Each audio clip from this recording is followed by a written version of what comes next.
All right, this is the time, my friends, a very important time, where we give the world's best rice. You know, this has been held in the hands of presidents of nations, and they've asked us to come and give it when their countries have won. So it is a very, very high achievement. And I always look forward to giving it. I know there's a great amount of work. Many countries go into putting their samples out.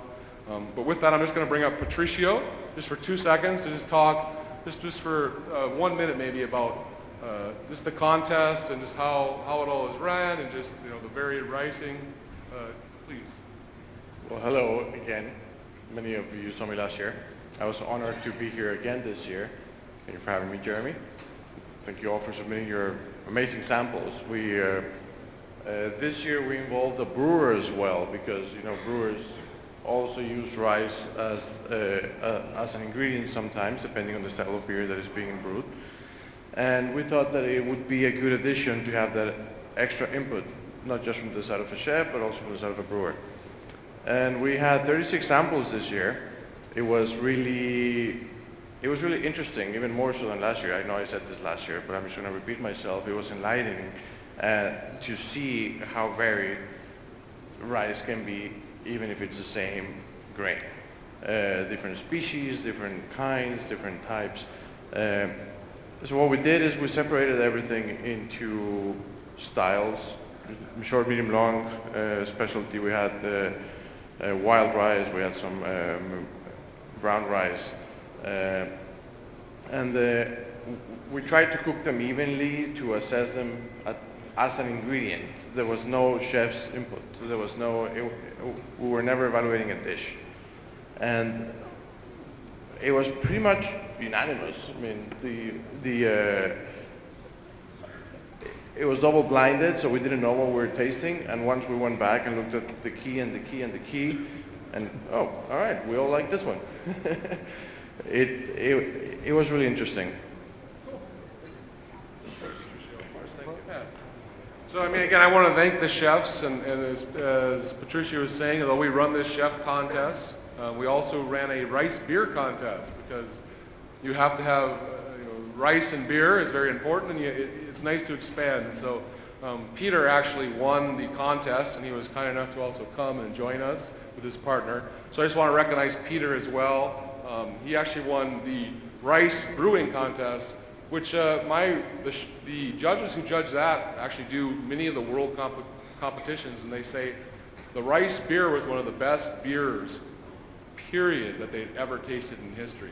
So I think Peter, just to give him a little recognition, it was an amazing beer, and he did a great job to win that contest. And it was just something interesting to add to the rice portfolio that we've all seen. So good job, Peter, as well.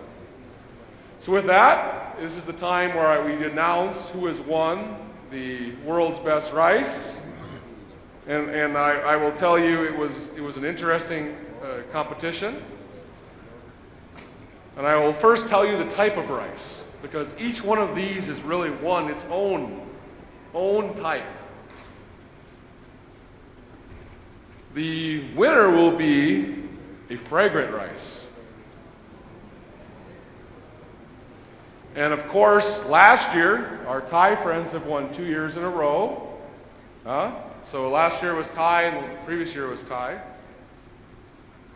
This year, the winner of the World Rice Contest is aromatic, fragrant rice from Cambodia. So Cambodia, you are the 2018 World Rice winners. It is a pleasure to be able to award this to you.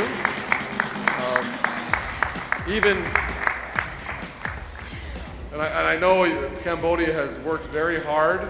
What many of you may not know, they run their own contest with 20 chefs, and they own an own internal contest. Come on up.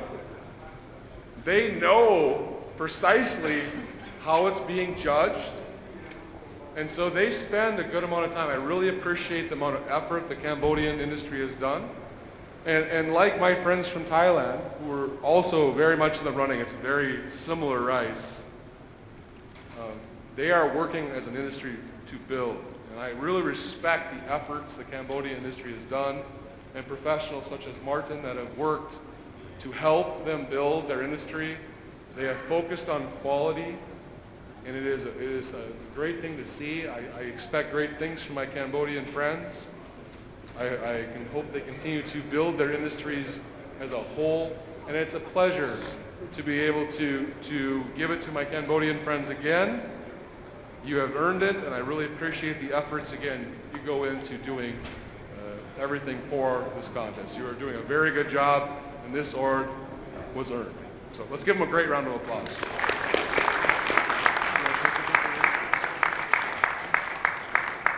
So, good morning. I'm actually running out of my words. We didn't expect to win, but we win, so we take the best prize.